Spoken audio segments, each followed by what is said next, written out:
from it, living originally. I don't know if I, yeah. And in there he's got the 5 core practices and the 5 special practices, and we've been talking a lot about all of these practices. Some of them include radical self-awareness, deep self-acceptance, unlimited forgiveness. Anybody been using that yet lately? I have. If you've been reading any headlines, you would be too. Okay, so today we're going to talk about this practice, living in the heart of desire. Okay. So in the daily word reading that Lori talked about, when she shared it with us, it says that, there are sometimes we have these cravings, right? Chocolate, a big meal, splurge to go shopping. That's not what we're talking about here. We're talking about a deeper desire that I believe comes from God, the Spirit within us, right? That divine Spirit that's within us all. It's not about purchasing something luxurious or indulging in that sweet treat. We live in a world where instant gratification is the focus. Have you noticed that? Right? If we can't get something right away, all of a sudden it's very, like, why can't I get this? I used to go weeks waiting for one letter to show up in the mailbox. Now, if you haven't emailed me instantly in reply to an email I send, I'm going, what's wrong? What's happening? Where are they? Right? It's instant gratification. And I am here to tell you I've done some experimenting in my own life with what's it like to wait a little bit. Feels pretty good. My ultimate example for you is the fact that I'm enrolled in this 5-year program, which feels like it's been forever, and in 3 weeks, at the end of the 3rd week, I will be done with my 3rd complete year of the program, which is exciting. However, there are days when I'm focused on 2 more years, rather than 3 years down, 2 to go. Because that last year is going to be a little different. That last year is going to be a little less classes and a little more hands-on experience, which I'm already getting here thanks to you. So, but yeah, that's the thing. That's the experiment of, it's not about instant gratification. I'm already thinking about 2 years from now, well, what am I going to do with all this free time when I don't have classes, I don't have homework? What am I going to do? Oh, I know, I'll write a book. So that's already going in my mind. I'd like an express copy, please. Yes. You'll be full-time by then. I'll be full-time by then, yeah. I'll have plenty of time to sit and add material to the book, right? You guys are a riot. Oh, man. All right. So, this is the scripture from that daily word. I need these notes. Excuse me 1 second here. The scripture, before they call, I will answer. While they are yet speaking, I will hear. So that's referring to this idea that God, Spirit, Source, already knows what's on our hearts. And that our prayers are already answered before we ask, but we have to go through the asking part. Right? But before they call, I will answer, and while they are yet speaking, I will hear. So think about this for just a moment, and don't think about like one luxurious purchase. Go deeper. What is my deepest heart's desire? And what if you got it? What if it manifested itself right in front of your very eyes? What then? It's manifested for me. You've seen me here. I set my sights on UCM in 2017. I said, that's the church that I'm going to. They don't know it yet, but I'm coming. And they're going to use me in some way. Right? So that's what I did. That's what I did. I set my sight, and it just happened. It was almost like God heard me. And he said, okay. We don't believe that. I don't believe that God is a he in the sky and all of a sudden blessing. right? But it feels that way sometimes, I'm going to be honest with you. But here's the thing. This can happen for all of us. What is our heart's deepest desire? Emily Cady, in the book Lessons in Truth, talks about this desire is actually God tapping on the door of your heart.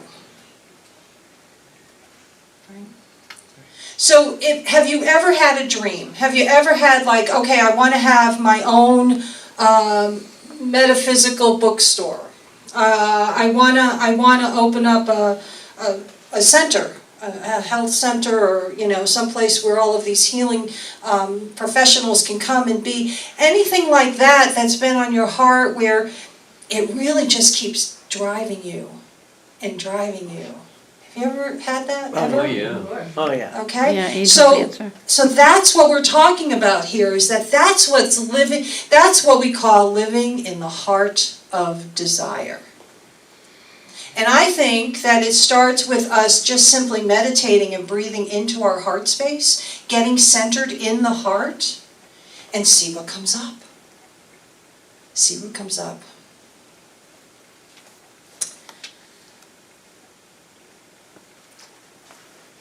Desire boils down to what we said in our affirmation in the daily word, which is the desire to know God. That's what this life is all about, in my personal opinion. It may not boil down to that for you, but that's what I'm going to suggest you consider. Because the more I seek to know God, the bigger my experience is. The more my entire world expands.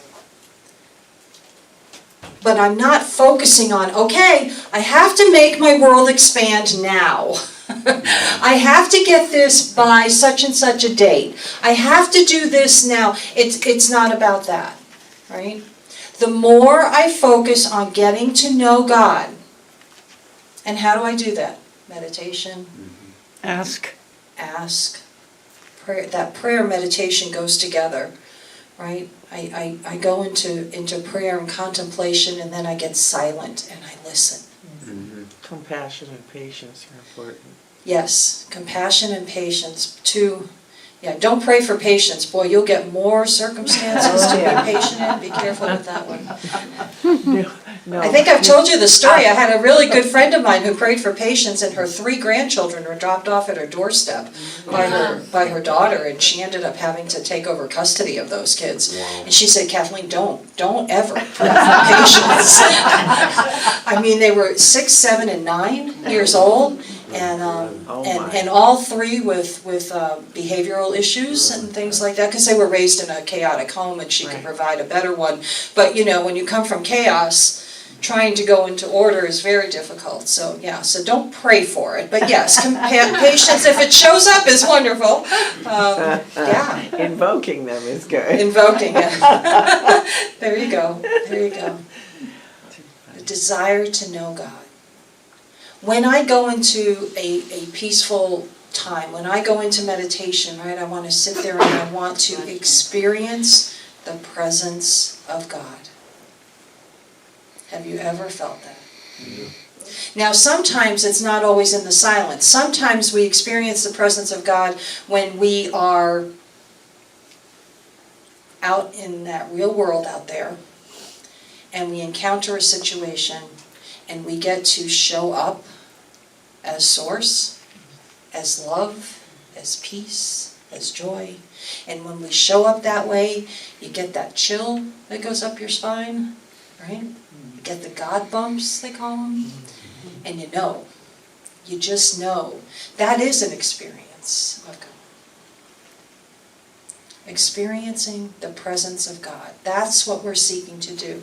And if we do that, that will be an example of answering before we even call, and God hearing before we even speak.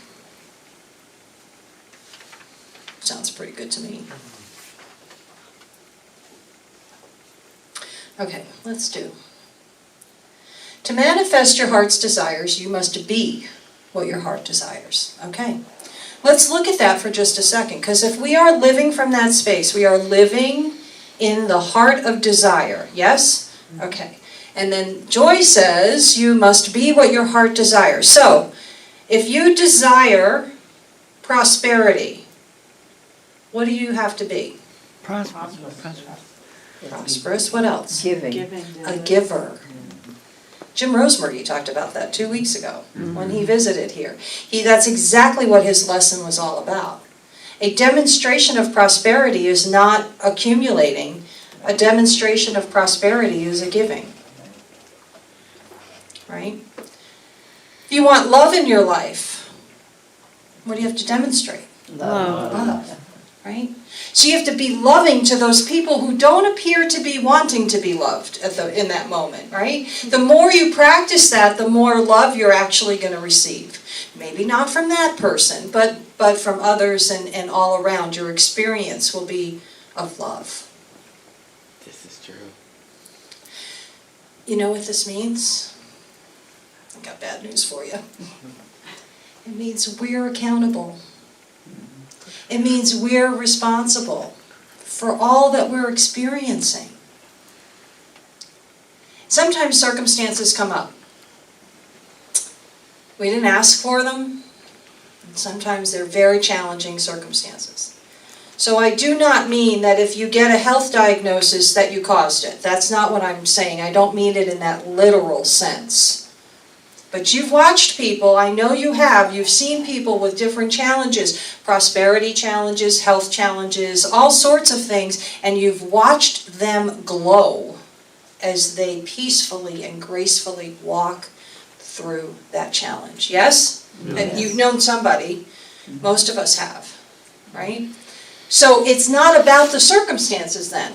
If that's the case, then it's not about the details and what's happening outside of us. It's about the details of what is happening within us. Right. And it falls back to, am I acknowledging that the divine presence, the Christ presence is already within me, and I call that forth. Because as soon as I call that forth, everything else just kind of melts away.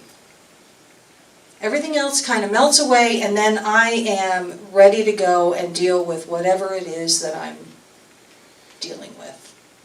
But I come at it from that sense of oneness with the one presence and one power in the universe. If I'm not approaching my day with that idea, with that consciousness, then if somebody cuts me off on the road, you're not going to see such pretty things from me. Right? But if I'm coming at it from that consciousness, I'm going to let them go. Oh, you go ahead. You need to go. I might even let a second car in. People get mad at you up here when they do that. Yeah. I tried that once, so I won't do it again. It's not good. Okay.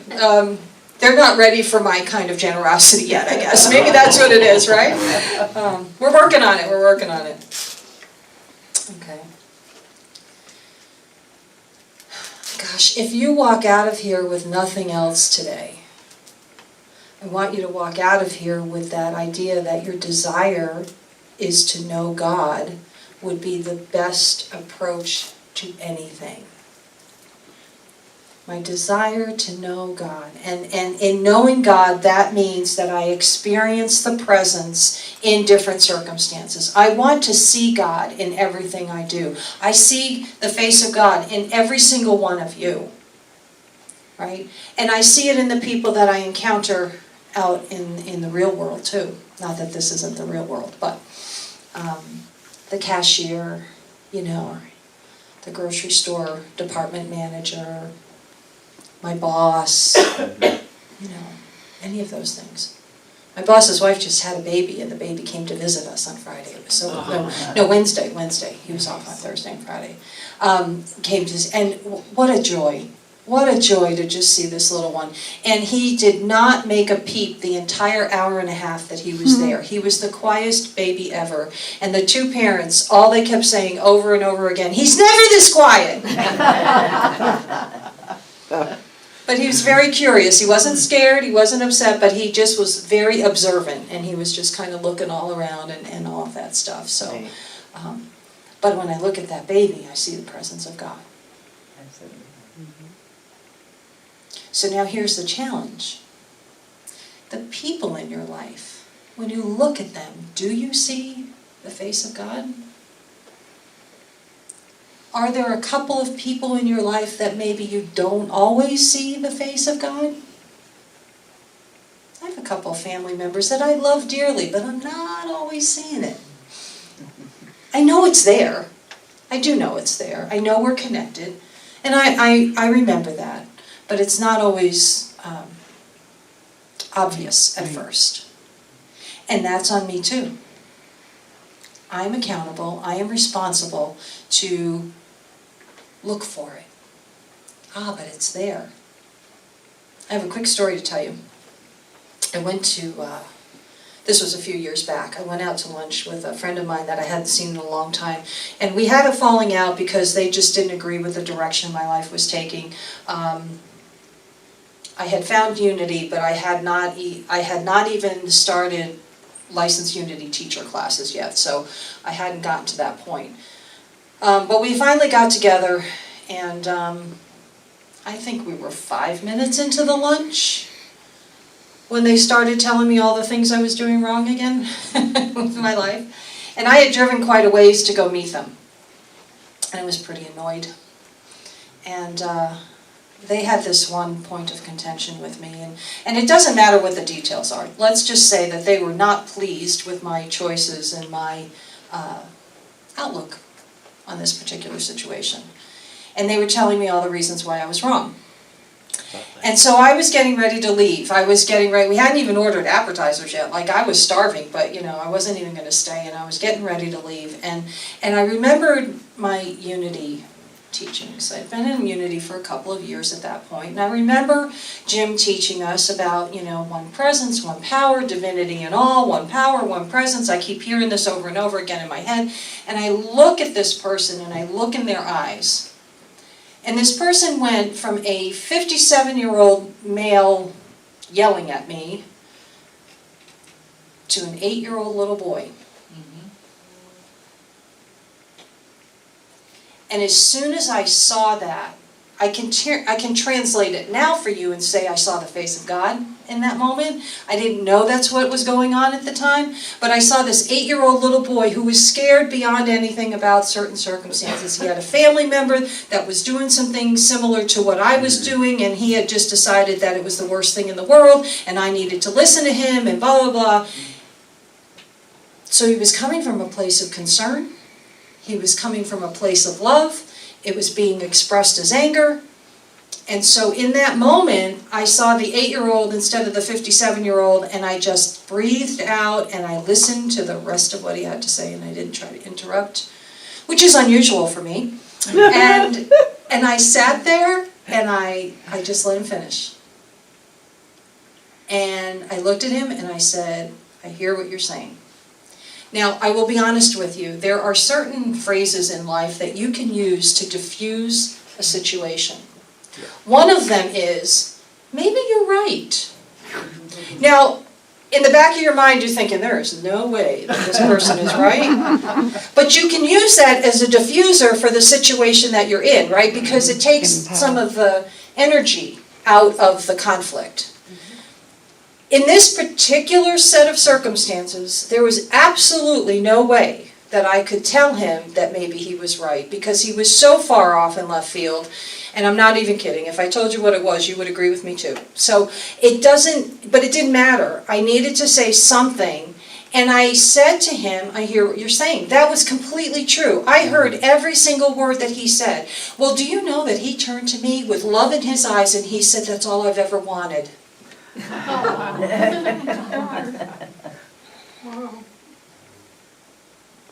That was one of the most profound moments of my life prior to me even starting to take Unity classes. I might have been taking a couple here and there, but it was really before my journey in the classes began. Blew me away. We had a 2-hour lunch. We visited, it was great. I haven't heard from him since, it's been years. I said, stay in touch. He said, yes, I will. I don't know where he's gone to. And that's okay. You know, it's okay, because that moment is etched in my brain forever. Forever. If you can take a look at one of those people in your life where you're struggling for whatever reason, and look at them and see from the adult to the child. When we do that blessing, when we do the blessing for, let me just turn this, for the children, thank you. When we do the blessing for the children, do you know that we're blessing ourselves? Yeah. Okay, there is a picture on Facebook, and it's two adults sitting back to back, facing away from each other. They're angry with each other, their arms are folded, and they're back to back.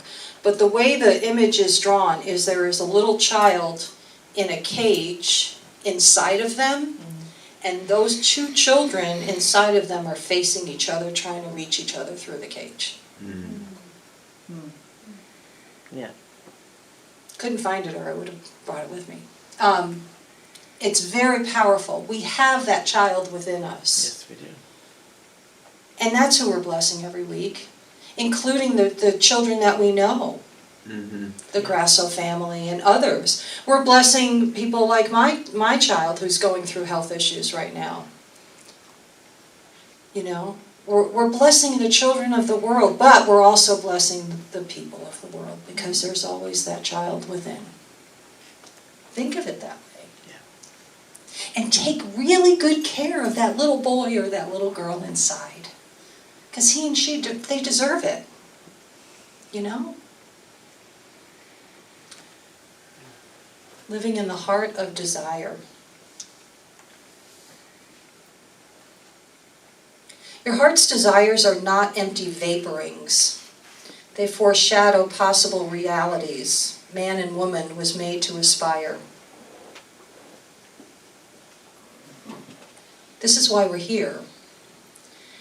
Whatever your heart's desire is, whatever it is, whatever you're driven to do, follow the guidance. Follow the Spirit's guidance, not the ego's guidance. And you'll know the difference after a while once you practice this a little bit. You'll know when it's... The ego will usually take you down a road of a temporary situation, temporary fix. Whereas Spirit is guiding you towards a 5-year ministerial program, for instance. You know, lots of things have changed.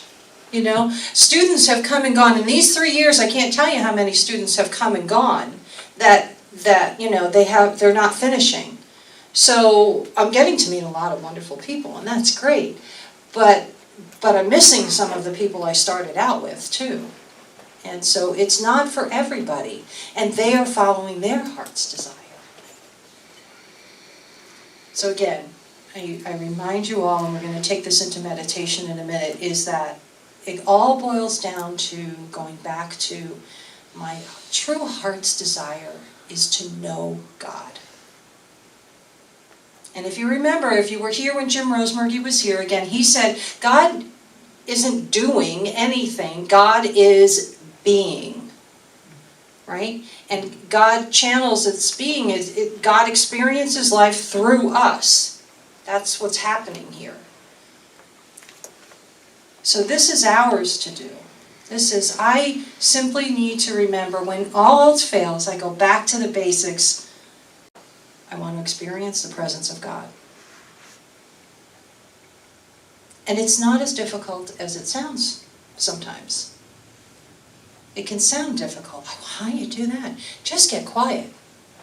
You'll hear the voice. You'll know. It's a quieter voice. It's not shouting at me like my ego shouts at me. Does your ego shout at all? Mine does. What are you doing? So, knowing the presence of God is here, within us, acting through us. And we are responsible, and we can handle it, can't we? Yeah. We can handle this, yes. Absolutely. Okay. Living in the heart of desire. It's a great practice, don't you think? I can understand why he would have picked this as a special spiritual practice, for sure. And don't forget, next week we're going to have the last talk on this book. And then we'll have a workshop afterwards, just to talk about it. So bring any questions that you might have, or any stories that you want to tell of what you might have focused on. We'll review all of the ones that I've gone through, and we'll talk about the one that I'm not doing a talk on. Because there are 10 practices and I only have one lesson left. So the one is about death, actually, acknowledging death. And it's a part of the process, it's a part of the life cycle. So that we'll get into during the workshop next week. So yeah, living in the heart of desire. You ready? Ready. Let's take this into meditation. Okay. Go ahead and get comfortable on your seats. And take a couple of deep breaths. Just to get centered. Just relax. In this present moment. May the words that I speak now be the words of your own heart. I am living in the heart of desire.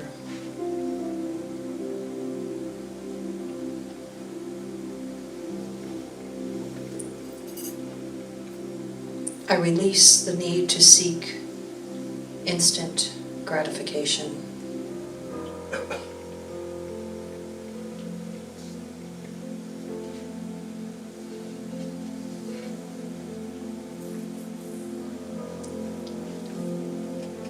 I desire genuine and meaningful connections with others.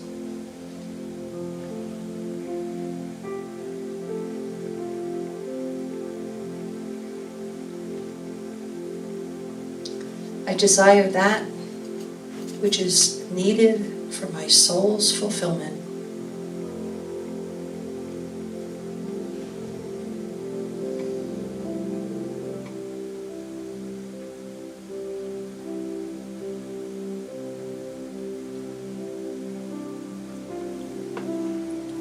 The desire for a specific type of work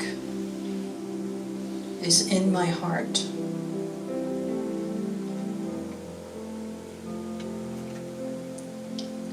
And I follow my heart's guidance now.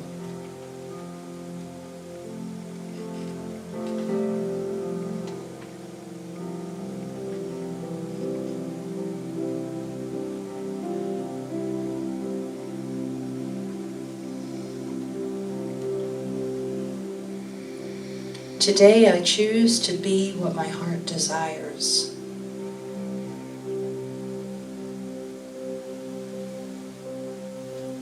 I choose to demonstrate happiness, love, peace, and joy.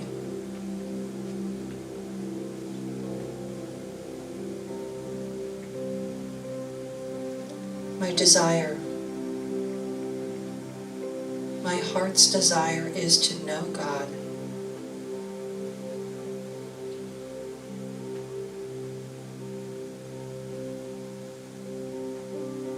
As I acknowledge this, I take these words into the silence.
The heart's desire is to know God.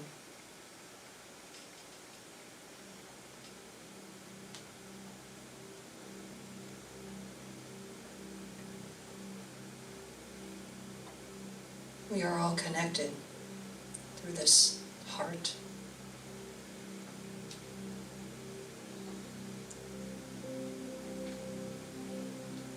I seek to experience the presence of God each and every day.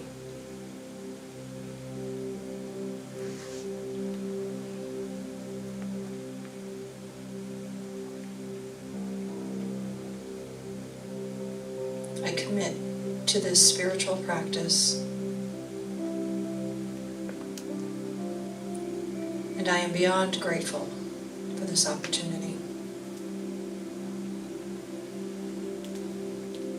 And so it is. Amen. Before you open your eyes, take a couple of deep breaths to just bring yourself back to this place and time. And when you're ready, you may open your eyes.